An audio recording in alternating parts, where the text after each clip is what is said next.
Tal como estáis? ¿Cómo estás? Espero que con ganas, que os pille bien, que te pille bien. Y iniciamos aquí una serie de vídeos de los temas cortos, los bloques que hacen referencia a las cuestiones más cortas, ¿no? Empezamos con el bloque 1 en este vídeo, la península ibérica, desde los primeros humanos hasta la desaparición de la monarquía visigoda en el 711. Y vamos a iniciar este bloque con la primera pregunta. Sociedad y economía en el Paleolítico, Neolítico, la pintura rupestre. Pues vamos allá.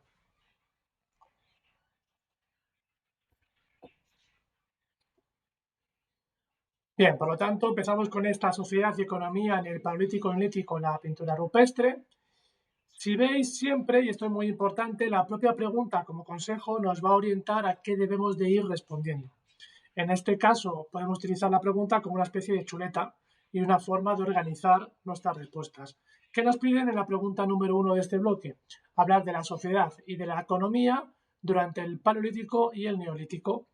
Y luego nos van a pedir que nos centremos en las pinturas rupestres como un elemento fundamental, ya que en esta etapa de la historia no tenemos fuentes escritas y las pinturas rupestres la utilizamos como una fuente de información para conocer esa economía, esa sociedad, en ese periodo de la historia en la que no había esas fuentes escritas. Y todo ello atravesado en historia fundamental de dos cuestiones, de la datación, de las fechas y del lugar, del emplazamiento donde suceden los acontecimientos que estamos contando. Empezamos con la prehistoria, a manera de refrescar. Ya sabéis que la prehistoria significa antes de la historia. Y historia lo entendemos como la aparición de las fuentes escritas.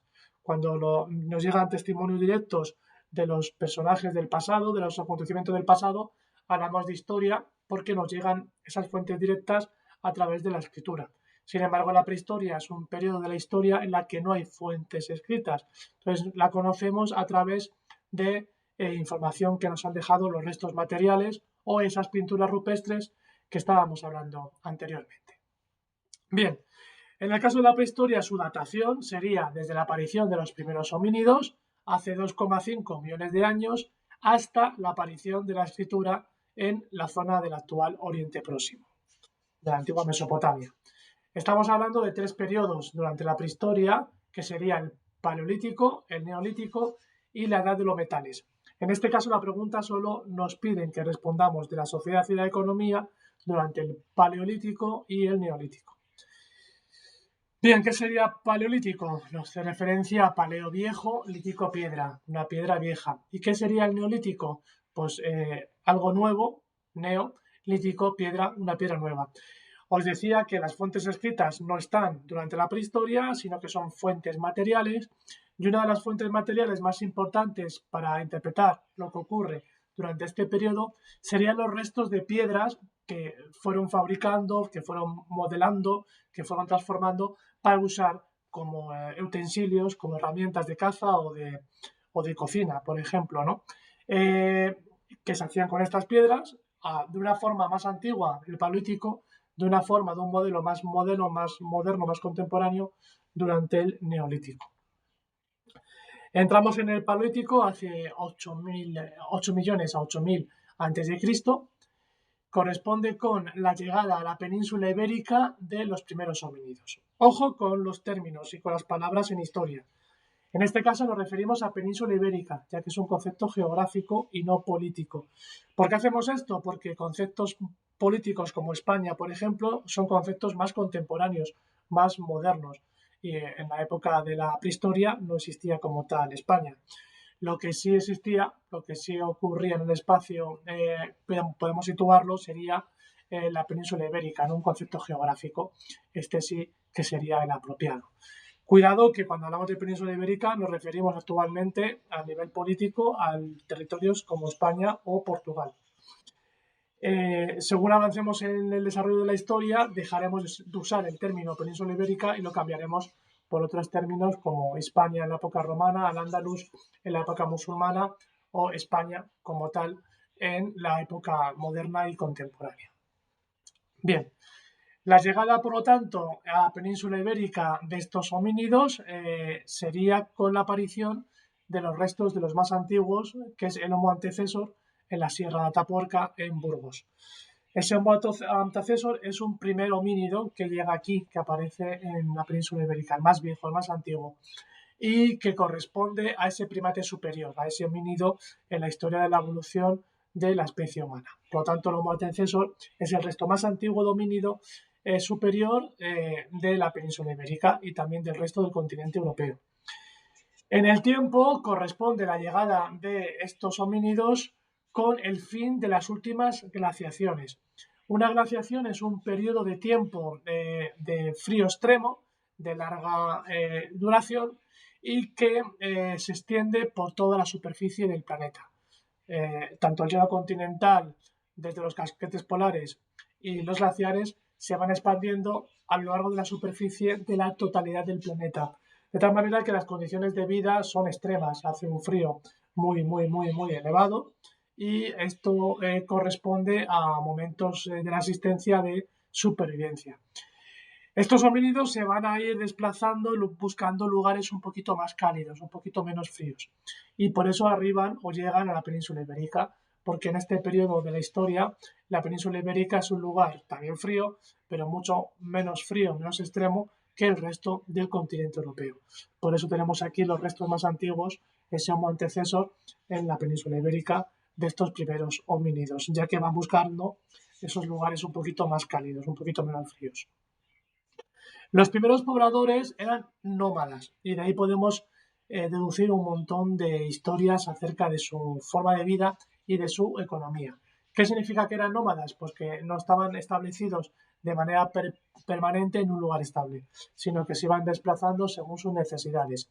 Como se dedicaban a la caza y a la recolección, una vez que en un territorio había conseguido explotarlo, diezmarlo, todo lo que había en torno a ese territorio, se mueven y se desplazan hacia otro para comenzar de nuevo una forma de explotación de los recursos naturales de ese entorno. De tal manera que se van a ir moviendo para conseguir adquirir esos recursos que necesitan para su propia supervivencia.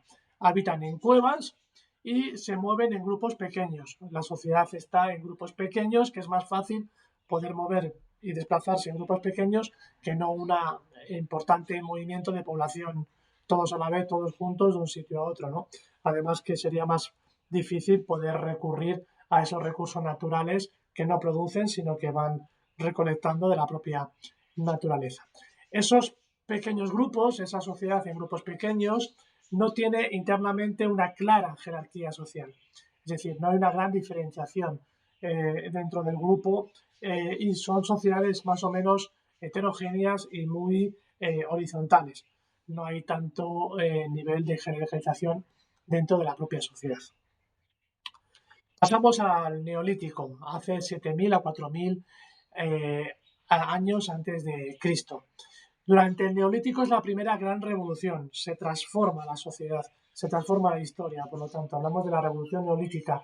¿Por qué? Porque estos primeros homínidos, estos ya seres humanos, van a empezar a producir alimentos.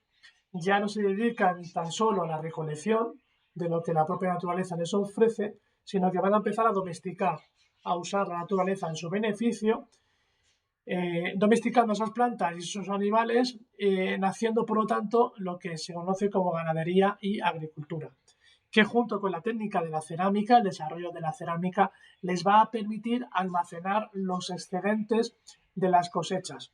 Y esto es importantísimo para lo que viene a continuación, para poder hacer asentamientos, para los poblados, para que la sociedad deje de ser nómada y sea una sociedad sedentaria, estableciendo estos primeros pueblos, estos primeros poblados en un lugar estable, gracias al dominio de la agricultura, de la ganadería y del control del almacenaje de esos excedentes con la cerámica. Esta gran innovación, este gran cambio social y simplemente dejar de andar, de buscar sitios y de asentarse en lugares, va a producir un cambio radical en la sociedad. La división social se va a dedicar a especializarse a través del trabajo en una serie de tareas que necesitan estos poblados los habitantes de estos poblados, como podría ser en la caza, la cocina, tejer, fabricar armas, propiciar la caza a través de una serie de ceremonias, como si fuera una especie de sacerdocio, de sacerdotes, recolectar los alimentos, pastorear los animales, defender el poblado de otros grupos exteriores. Bien, toda esta especialización del trabajo nos va a llevar a una sociedad jerarquizada. Y esta sociedad jerarquizada, por lo tanto, deja de ser una sociedad plana, homogénea, y empieza a ser una sociedad en la que hay gente por encima de otros debido a un tipo de especialización del trabajo que se puede considerar como más importante o más útil que el que hace otra parte de la sociedad. Por tanto, hemos visto ya el paleolítico y el neolítico desde el punto de vista de la economía y de la sociedad, y vamos a iniciar ahora lo que serían las pinturas rupestres. A manera de resumen, ahí tenéis tres imágenes. Una corresponde a un homínido, sería una versión de una reconstrucción de ese Homo antecesor que aparece en la Sierra de Burgos, en Atapuerca. Y las otras dos ilustraciones podemos ver, por un lado, los dos tipos de modelo de vida y de economía y de sociedad que se dan durante la prehistoria en el Paleolítico y el otro en el Neolítico. Seguro que podéis diferenciarlos, ¿no? En el centro tenemos la representación de una sociedad en el Paleolítico, donde vemos a los homínidos cazando animales, viviendo en lugares que serían cuevas o abrigos que se construyen de forma fácil de desmontar para poder desplazarse, mientras que la imagen que vemos al otro lado podéis contemplar un poblado ya fortificado, vemos una pequeña muralla alrededor, vemos campos de cultivo, vemos cómo hay una mayor especialización del trabajo, cada uno se dedica a un tipo de actividad y las casas, los poblados ya se ven que van a ser perdurables, que no son construidos para tener que desplazarse y tener que moverse en el tiempo. Último, nos han pedido que nos centremos en la pintura rupestre. ¿Por qué nos piden que nos centremos en la pintura rupestre? Ya que carecemos de testimonios escritos, los restos de pintura rupestre es una de las formas fundamentales que tenemos para conocer la sociedad y la economía de ese momento de la historia, de la prehistoria en este caso, ¿no? Es un testimonio visual que nos aporta información sobre las formas de vida y de producción o de mentalidad que tenían los seres humanos en ese momento de la historia.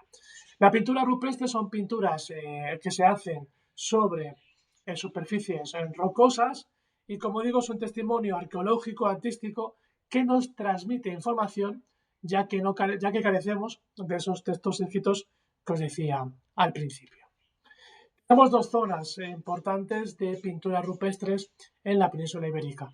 Una sería la zona cantábrica, en el norte del país, que corresponde a la etapa del Paleolítico Superior, del 35.000 al 10.000 a.C. Tenemos cuevas como las de Altamira, las famosas cuevas de Altamira en Cantabria, las de Tito Bustillo o Pindar en Asturias, por ejemplo.